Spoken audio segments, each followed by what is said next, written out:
সকলে মিলে একসঙ্গে জানি সবার হাতে মোবাইল ফোন, তবুও একটু উচ্ছ্বাসের সঙ্গে আমরা এই দূরপাল্লার দক্ষিণ ভারতগামী এই ট্রেনকে স্বাগত জানাবো রায়গঞ্জ রেল স্টেশনে 1 নম্বর প্ল্যাটফর্মে।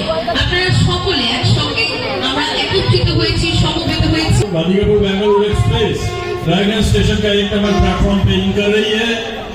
हमारे जितने भी नागरिक वृंद तो प्लेटफॉर्म से साइड पे हट जाए, ये सेफ्टी यहाँ पर हो रही है, काइंडली हट जाए। 5 मिनट यहाँ पे ट्रेन का स्टॉपेज रहेगा, फ्लैग ऑफ होगा। Finally, the brightness of logo.